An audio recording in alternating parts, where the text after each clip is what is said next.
Hello, everyone. They say that August is the Sundays of summer, and I can't believe that we're actually heading towards the fourth quarter of 2021, but here we are. Welcome to the F Word. Today, I get to have my friend, attorney, author, speaker, human being extraordinaire on the F Word, Cathy Sikorski. Cathy is a practicing consulting attorney. She deals in elder law. We're going to talk a lot about that today, and has been a significant caregiver for the past 25 years. And she's engaged in many speaking engagements, radio programs, podcasts to promote financial and legal preparation, as well as she's pretty funny. We'll probably hear some of her humor today, and especially as she approaches talking about aging, healthcare, and caregiving. Her first book, Showering with Nana, Confessions of a Serial Killer Caregiver, was released in 2016. She also has a second book, Who Moved My Teeth, a practical and legal guide for adults and caregivers, which I have read.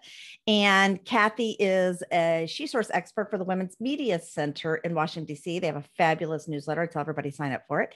Huffington Post, AARP. She has a blog called You Just Have to Laugh When Caregiving is Comedy. And I promise today is going to be filled with humor and love. Hello, my friend Cathy Sikorski. How are you? Hello, Sheryl Hickerson. I'm so happy to be here. And yeah, this is a fun topic. Let's get some laughs around it because honestly, it doesn't have to be a drag. It's all positive. It doesn't have to be a drag. And I'm so glad that you said that. And one of the things I always start every show with is how I get to meet all these cool guests that come into the F Word to be interviewed. And today's shout out is to Joanne Giardini Russell, who was like, hey, I have this friend, you need to meet her. And you were like an original OG of the female finance community. I am. And honestly, and Joanne is just amazing. Like anybody, Medicare, Joanne Giardini Russell, those two words go together. Don't ever think twice. I love it. She is the best. So thank you to Joanne. Right. And so it's so funny. And I've actually, spent time with her in Michigan. And I love the fact that she says now when she goes out, she tells people it's chocolate Medicare. Have you heard her tell that story? No. Yeah, because people hear her name, they think of Ghirardelli, and I lived in San Francisco. And so with her last name being Giardini, they're always like, oh, it's that chocolate lady. So I think you can go to chocolatemedicare.com, and it's her website. Oh, I love that she did that. That's I know. She's well, then I have to be helicopter long-term care because Sikorsky is the name of helicopters. Oh, is it? I didn't know that. Well, see, because that's a man thing. Men know that, all of them. And I'm trying to get men on board with this, right? To understand that caregiving is about you as well. So there we go. Right. I'm going to do something with that helicopter. Thanks for the tip. So I want to talk about your books. We're going to talk about longevity, caregiving, all of that jazz. But what I really want to hear is, how did you end up in such a specific niche of elder law? Because that's not something we hear a lot of. You don't. And it's kind of rather new. And when I say just 30 years old, that's new in the area of law, of course. But I'll tell you, my 92-year-old grandmother came to live with me when I had a 2-year-old toddler. It was a comedy of errors. Those two were in cahoots instantaneously, doing things like eating the dog food for a snack, throwing trash over the railing of the deck like it was a cruise ship. I mean, it was a nightmare. And I realized I was totally unprepared for caregiving. And I noticed that had legal implications, right? And then I became a caregiver for 8 different family members and friends over the last 25 years, just because that caregiving train stops at my door and everybody gets off. Not my job, that's not my job, but my job honed itself to elder law because it had to. I saw that. And it's a really highly specific area of the law with lots of complications. And it affects many of us. As you're talking, one of the things I was thinking about as little girls, back in the day, had someone, and I believe in all of our time together as friends, I've shared with you that I was a caregiver for my ex-husband's mom. And it was very difficult. It was very difficult, maybe one of the hardest jobs, to the point where I had to actually put her into a facility because I couldn't trust when I would go to work. Like I'd come home, be safe. Yeah, the burners would be on. Yeah, house would reek of gas, and I'm like, just one time, same thing. She thought that she was composting by taking the food and chucking it over. Right. In the backyard. And I'm like, no, that's called littering. Right. No, we can't do that. We live in a home owners association, was giving me ugly letters. And, but I was thinking back when I was a little girl, did I ever envision in all the dreams of the things I was going to grow up to be? And when I was a little girl, I was convinced I was going to be a veterinarian because I love animals, as you know. I thought I was going to be an infectious disease physician, which who could have ever known we were going to pandemic, because I love the idea of puzzle piecing. Never did I say I would grow up and take care of somebody. Right. Me too. As a matter of fact, when I was young and I have 2 daughters, I said, I'm not having any kids. And I have 6 siblings and 2 step siblings. And I just thought, nah, I don't think that's for me. So there you go. I never thought I was a caregiver, but apparently I have that gene. Yeah. And I think that's a lot. And I think as women, specifically with longevity planning and caregiving, it has me actually really rattled. Like when I hear people talking about it, I feel it in my soul. I know that there's a funny, and I've shared it with you before, the funny little clip about Alan King, Survived by My Wife. And it's funny because it's so true. And you can read any obituary, and I still pick them up out of the Arnold Leader. I live in Arnold, Missouri. We're a town of 20,000. We check it because when you're living in a town of 20,000, we probably know people. And so I was looking at it, and it's almost always survived by his wife. And I think of Alan King so often, and I think, oh my goodness, those women, they were doing so much to take care of them. But I think that concern is warranted because I'm just one of the millions of Americans in that sandwich generation. So today, where I'm at almost 51, my father lives 47 miles from me. I have to go several times a week to check on him. Yeah, that's a hike. It is a hike. It's a, hour, 2 hours just for travel, right? Sure. So I'm there to coordinate the trips to the doctor, make sure the calendar's filled out and checking in with him and calling. I'm deciphering medication, making sure they actually took it, because I have them all marked in the little boxes. My dad's 82. He is already through the doors and into almost the full seat of dementia. So a lot of times he's very alone in his brain. And he loves to tell me the same stories 19 times. Yes. Because they're comforting and he can remember and recall the detail. Yes. And here we go. Think about if you either had to quit your job because you couldn't get there enough, right? Or you had to step out of the workforce as a part-timer or whatever. This is where my focus has even gotten bigger because yes, I'm sorry, it's still generally women who are doing this. It's largely women, and we are becoming destitute in our old age because of it. All those survived by their wives. My question is, how much money do you have left? What did that actually cost you? Right. Did it cost you in Social Security? Did it cost you in retirement savings? Did it cost you in paying for nursing home or in-home care? What did it cost you? And that's not cruel because you can plan for that and still take care of your loved ones. And that's why I love being a part of Females in Finance, because I'm not your typical Females in Finance person, right? I'm an elder lawyer. I don't sell financial products, but I see that this problem is so financial that it has to be addressed. I agree with that. And I think that here I am taking care of my dad who's 82. And then my stepmom also, she has cancer and she's going through chemotherapy treatment. So she's not able to be a good caregiver, although she's doing her best. She's the one who has to drive right now because my dad can't. She's the one who has to help, administer things.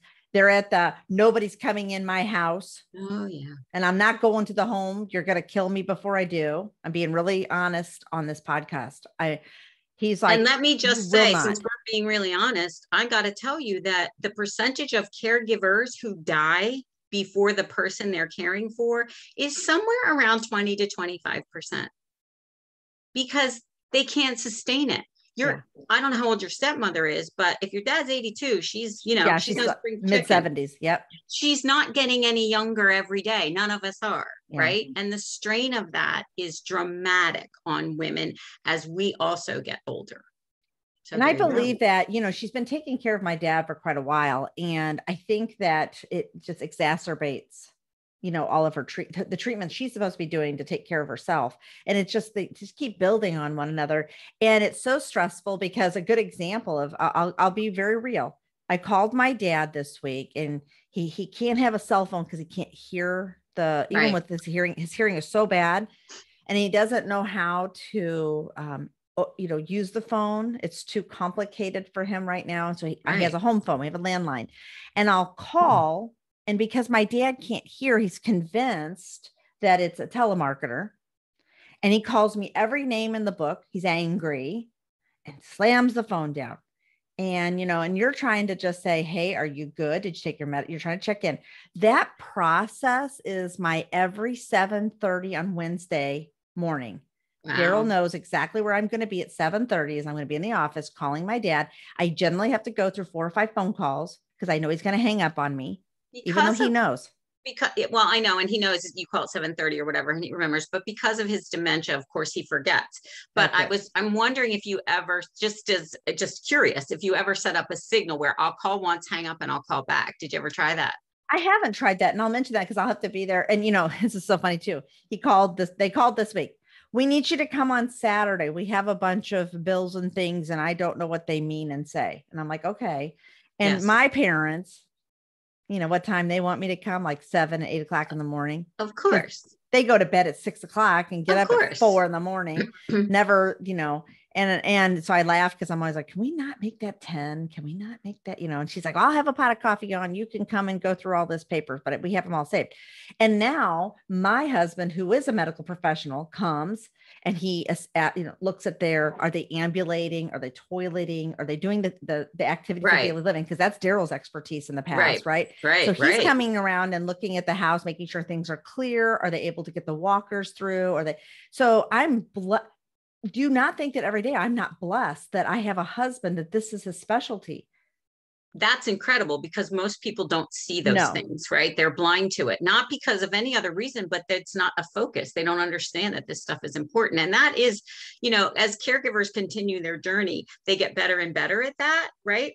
Yeah. And it sort of adds more pressure to their day and their time because they're also people have no idea the breadth and depth of what a caregiving experience is, right? No. And so again, I'm always going to focus back to, that's why the best thing you can do is prepare as much as you can, look at what it's going to cost, and see what you can do to help and protect yourself. And that's your expertise in the space where you come in, and you correct me if I'm wrong, where I see a lot of the work that you're able to really bring to the table with financial advisors, financial service professionals as a whole. I don't care if you're a coach, a financial therapist. I don't care if you're a financial advisor, investment manager, insurance practitioner. Someone such as yourself comes in and says, hey, did you look at this? Or did you consider this? Or is anybody looking out for that, specific to the elder person? Exactly. And do you know how the process works? Because the legal process of how does it get paid for if you need government help, whatever, you don't know that. You're not paying attention to that. And that's okay, because that's my job, is to help you and your clients understand that, and then come back to you as an insurance or financial professional and say, okay, now we know what's ahead. Let's prepare for that. What can we do? And that's kind of like, I liken it to, the only thing that I know that's close to it from a legal perspective, I guess, is like a guardian ad litem, where you are acting on behalf of the best interest of the elder, right? Maybe the child at the guardian ad litem a lot of times, but maybe it's adults too. I don't know the legal or the caregiver, right? I'm looking at the caregiver.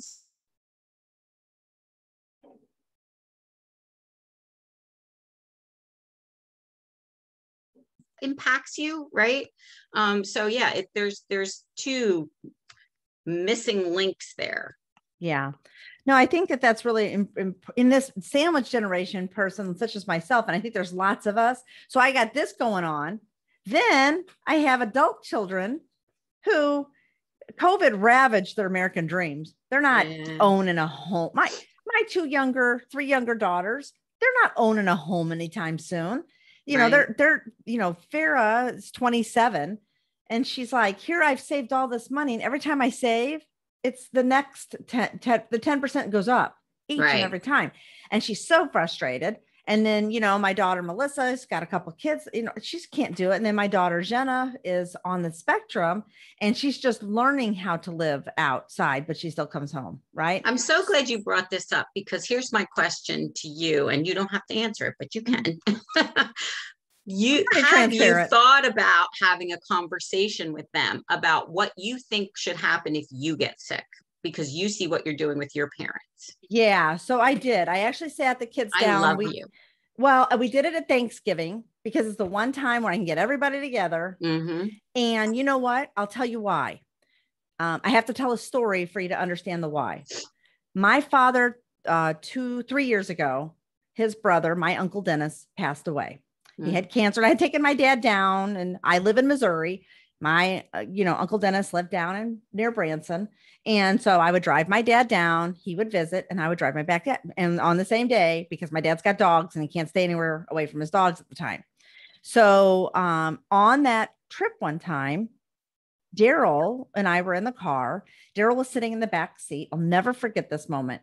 And I'm driving, and it was a lightly misty, my dad's sitting very upright and he's watching the road and he's looking around. I can tell he's alert, even though I'm 50 years old, he still thinks I can't drive because he sees me as 12, Yeah. And so I'm driving, and all of a sudden I looked at my dad and I said, I'm going to ask you a question I've never asked you in all these years around the planet.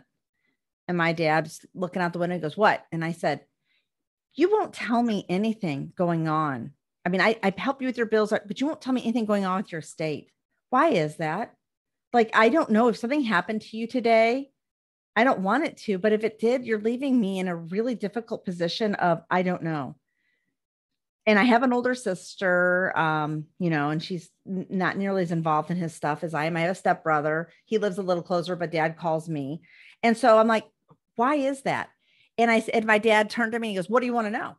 And I said, well, like, for example, you got that big old safe down, in the house. I don't even have the code to it, and funny enough, I can tell this because we've since gotten rid of it, but he said, I keep forgetting. So I wrote it up on the wall.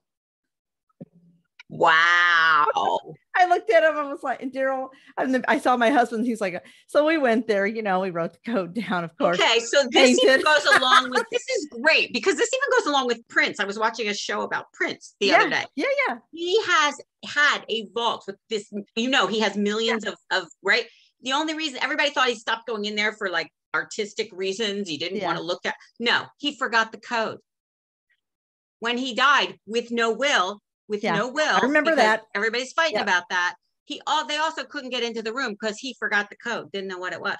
So yeah, we have to ask those questions. Which brings up, I know this is a shameless plug, but that's why we're here. My next book, which is called 12 Conversations, it's coming out in October. And each chapter is a conversation with somebody important about this thing. Your parents, your adult siblings, your adult children, your mom, your dad, your doctor, your lawyer, your financial advisor. Each chapter is important questions you need to be talking to them about and how to do it. Yeah. And that's really important. And, here my dad's telling me, and I kind of giggled, but we went back to the house and I looked and there it is, and Daryl's like, we wrote it down. Well, and he also gave you an opening there, Sheryl. He said, what do you want to know? I would have gone home and wrote down all the things I want to know. This is what I want to know. So while his brain was still a little bit better, he printed off a copy of his will right there, one page at a time. It took us 2 hours, but whatever. And he hands me this. He goes, here's a copy.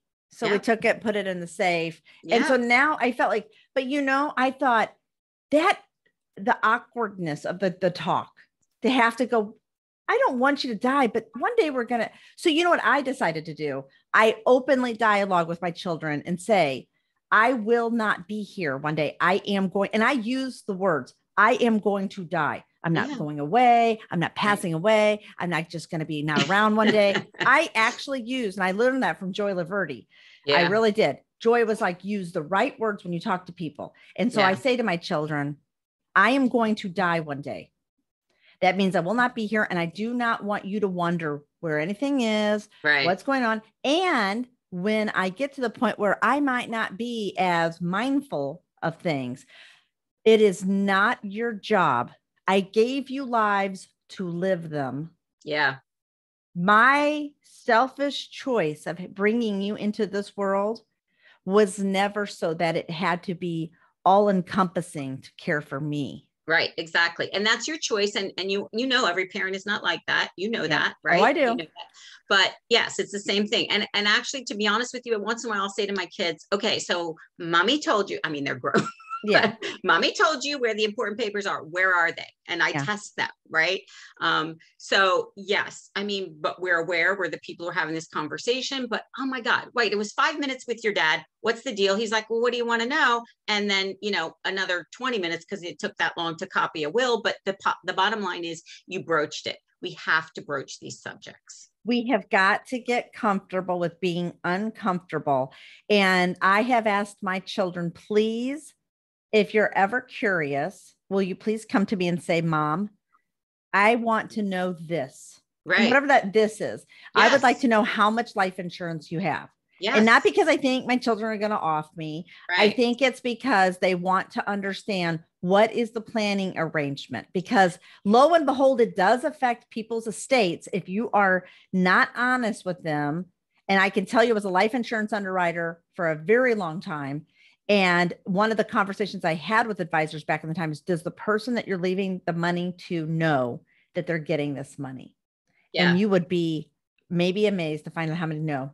I haven't. The other thing that it does, Sheryl, is it teaches your children about planning. Yeah. Right? Mommy and daddy bought a $200,000 life insurance policy on each other. Really? Why did you do that? Because we see that these are going to be your needs or dad's needs if mom dies because she's taking care of kids, right? Yep. I have to replace that person. It teaches them about planning. Stop keeping that a secret. That's crazy. It is. And we need to just keep pounding that dialogue throughout all of financial services. So if you're listening right now, and you're a financial planner who's like, I only do family planning and I do insurance, I don't care. It doesn't let you off the hook of having the dialogue of what do those, expenses look like, and are you planning for them? I don't care if you're an insurance purist. Well, I don't do planning. You should go partner with somebody, because I think, to your point, Cathy, far too often it's driving down Highway 70 in Ozark, Missouri, and looking at your father and saying, what are we doing here? Right. Exactly. Or in the alternative, daddy has a stroke and you have no idea what you're supposed to do from a long term. Or in the alternative, your 52-year-old husband has a stroke and he's in a nursing home and nobody knows what the plan is. And you, as a financial services professional, need to bring that to their attention, that sickness is something not to be ignored. Everybody prepares for death. Everybody prepares for retirement, but you always miss that missing puzzle piece of sickness, because it can happen to anyone, anywhere, anytime. Amen on that. And I think if you went into any conference where you're sitting in front of 300, 400, 500 people, and you were standing on stage and you said, would you please raise your hand if you know anybody who has been in a nursing home? It's going to be a majority of, my grandma, my aunt, my mom. Exactly. Okay. If that's the case, that's how many discussions should be having. And we know for a fact that they're not. And I'm going to tell you something, probate. So I used to sit there and think that I understood probate, like, we want to avoid it. It's a pain in the ass. Let me tell you something, until you actually go through it. Daryl's uncle passed away right after we first met, and he had a truck, and in the will, it says, I'm leaving my truck to Sheryl Hickerson. And so Daryl, of course, takes possession of the truck. And guess what? The state of Missouri said, well, I really don't care what that will says. What's your TOD, your time of death, say? What's filed with the Department of Revenue? And we both looked at each other and said, for real? You mean it's a $6,500 truck. Okay. It's nothing. Right. No, Cathy, that truck sat for 15 months in our driveway and paid the taxes on it and did all of that, because you still got to pay all that, even though it's in probate, until they finally released it to Daryl through probate.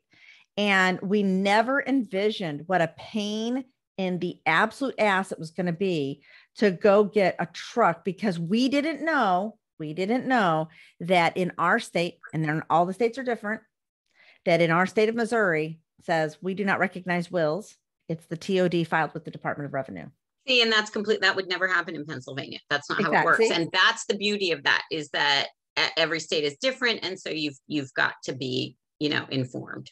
Exactly. And that's why your financial advisor should be friends with elder and estate lawyers. Like, be friends with us. We want to help each other. Yeah. And that's where, had we had somebody like you in our, arsenal of people to call upon that were in our, tribe of, experts, we would have saved ourselves a mountain of time, and we didn't. So guess what? The very first thing I will tell you, it's funny, experience is the creator of, action. And right after we found that out, Daryl immediately goes to the Department of Revenue and fills out TOD for all of our vehicles. He's like, wow. I do not want us or the kids to ever have to go through this again. And left all amazing. But we don't have that. Yeah. And so it is very unique to every state. And I think that that's where, if you are not talking to estate planning attorneys on the regular, or at least familiarizing yourself with an expert like Cathy or someone, you're missing Can I out. just say, this is not for your rich clients. This is for all your This is clients. people. Please do not confuse that, and don't let your clients confuse that. I'm not rich enough to have a lawyer. That's a crazy thought, right? Yeah. To me, because you all have estates. When you die, if you have something, you have an estate. Yeah. Period. End of story. And that's where, I think that a lot of times I'm really baffled. We had a neighbor next door who passed away, and lo and behold, no paperwork. Right. And he just got sick one day, and he died. It wasn't COVID, just he got sick and he died. And he was a little bit older, but more like my age. When I say older, in the 50s, and he unexpectedly passed away, and they had to do a ton of work and stuff like that. But I just think that that's really important. So, I talk about some of the ways you partner with advisors when it comes to this space, Cathy. So I really, really love advisors, and I tell them to do this. Go around and find elder lawyers or estate lawyers in your area, and tell them that you have clients that you think would benefit from having a relationship with them, right? Because lawyers can be snarky. I'm not going to say they can't. Oh, I don't want to talk to you. You're an insurance person. You're a financial advisor, whatever, blah, blah, blah. But bring them to the table of, I have clients who need you. I'm interviewing lawyers to see if you're a good fit for me and my clients, right? Yeah. And do the same with insurance professionals or whatever, because this is why I want you all to work together. In my state, very uniquely, I am not allowed to sell financial products of any kind. I can either be a lawyer or I can be a financial person, but I can't be both, right? Mm-hmm. And so I'm educated about this stuff, but I can't sell you anything. And so I have relationships with people in insurance, with people in advising, and I say, this person might be a good fit for you. Go talk to them, right? And then we work together. And honestly, this is why I love the world of Zoom, because I can do a Zoom meeting. I have permission with my client who's sitting there. I have my financial advisor who's sitting there, and we can talk about how we're looking at your plan, whatever that may be, and what that might involve. And so it's just as simple as saying, I need to build a relationship for you for the benefit of my clients. Let's talk. I love it. We can't do this podcast without talking about Mary Ann. Mary Ann, my mom, you guys, 93 and as sparky as a spark plug. I am not going to steal your thunder, but I want to, because I know a lot. I feel like I know a lot about your mom. Yeah, my mom's the best. She lives down the street. She lives down the street. Until COVID, she was going to church and the gym every day. The hairdresser once a week. She is a dynamo, and knock on wood, those genes will continue to play on in my life. And so I like to get her opinion. And at 93, of course, we have a different view of the world, right? Yeah. So I put little videos on there. I was doing Mondays with Mary Ann. I got lazy about it, and a lot of people have asked. So we're going to bring that back starting today, because she is just, it's always great to get other people's perspective about life. And so my mom brings lots of fun things to the table. She does. And I see where you get all the fun and the humor. And I have to say that the little vignettes that you put together with Mary Ann, one is you get to see, imagine someone like Mary Ann, who is sparky and spunky and together, very different than my dad, where he's at, with the challenges he has mentally. But oftentimes I see some of those individuals ending up in homes that are not helping her live her best life. Right. Exactly. Right. Exactly. And she does require some care. She does require getting checked on at 93. Right. She does require whatever, but for all intents and purposes, Mary Ann's got some momentum. That girl's my mom lives she still lives in her own house, but it's 2 miles from my house. Exactly. So, it's easy to check on her all the time. And honestly, she gets my paper when I go on vacation. She gets my mail, like we're pals. You really are. And I love that you have really open dialogue with your mom in your vignettes. Yeah, we do. Some of the things you talk about, and you can tell how much she loves and adores you, because she loves to cheerlead you. And she does. My heart warms, somebody whose mom passed away and they were 6. I love seeing, relationships like that go on. It's so delightful to me, because I'm on the other side of that, Sheryl. My dad passed away when I was 4. So, we were fortunate to be able to grow up with my mom and my Nana and have, 2 moms. Yeah. Pretty terrific. Well, look at you. You guys are amazing. All right. So actionable education. Everybody knows I love when listeners, watchers, if you're on YouTube, what do you want to impart on some listeners today about the importance of women and caregiving and longevity planning, all of it? What's some advice you'd like to give out to those financial service professionals? 2 million women had to step out of the workforce during COVID because of caregiving. So 2 million. So we need to get them back to the workplace. And as financial advisors, we need to make sure that we understand that they have a financial impact that's dramatic and how can we take care of them. And we need to look at that in the workplace. If you are a female workplace owner, I hope that you will continue to understand that we need to give them flexibility. We need to give them caregiving space because these are valuable employees that we need to take care of. And if you as a woman, see this coming for you, either as a family member or yourself, start planning. There's a million ways to plan for this. It's not just a one size fits all. Trust me. Talk to people who know how to look at this from every point of view, because we're out there and we want to help you. You're the best. You're the best. I love this. You are always such a wealth of knowledge. Every time I talk to you, I learn new stuff. I think, she's got me this. And then I'm like, I learned something else new. And this is great. As we wrap up, everybody who's listened to or watched one of the F Word podcasts, we wrap in a fun way. I ask you 3 questions. I have to answer them too. We get to know you as a person. Are you ready? I'm ready. I'm ready. All right. Because, attorney loves nothing more than to not know what the question is going to be. Right. Here we go. All right. So here we go. Question number 1. What food can you not stand? Salmon. Hate it. That was so quick. She knew. Because I hate it. And everybody wants to feed it to me all the time. This is healthy. I don't care. Get it off my plate. Mine's lima beans. Oh, I love lima beans. Oh, you probably love salmon, don't you? I do. Everybody loves salmon. That's me. It's funny. It's a little emoji that looks like it looks like a lima bean even. I'm like, that's not lost on me. Do not. Yeah, well, it should look like a salmon. I love it. They should get one with a little fish on mine. It goes, My daughter Jenna would be behind you. She'd be like, high five, Cathy. Yeah. All right. Good. Jenna. Get rid of the salmon. How about number 2? What's the best movie you've recently seen on Netflix or a series you think is worth binge watching? Oh my God. Mayor of Easttown. So good. Mayor, M-A-R-E, Mayor of Easttown. Kate Winslet. Okay. It's set in a town very close to where I live. And so the accents are hilarious. And I guess I have an accent close to that, but it's not meant to be hilarious. It is a great, full of twists and turns murder mystery. All right. That's on my list. I'll add. I just watched the other night. At first, of course, Daryl was like, nah. And then he got totally sucked in. But the last letter to my, the last letter to my last lover. And it was a movie. Oh my gosh. And I can never remember her last name. Shailene. Oh, Woodley. There you go. Dates Aaron, the football player. Yeah, she's going to get married to him. Packers, we'll see. Yeah. They never make it across the finish line. I know. So, but sorry, don't come at me for Rogers. Yeah, no, good on you, Shailene and Aaron. Do whatever. Yeah, do whatever works for you. I don't really care. But the movie is great. And I have to tell you what I was loving the whole time was the clothes, because everything was so chic and beautiful. It was 1965 and into the 70s, and just everything was beautiful movie though. I mean, you watch it, and as it wrapped up, I have to tell you, my husband looked over and he goes, okay, good choice, Sheryl, good choice. And I was like, really good. How about this one? Do you make your bed in the morning, or you do not make your bed in the morning? I think I know the answer. Not freaking make my bed. You thought I made my bed, didn't you? Did. No.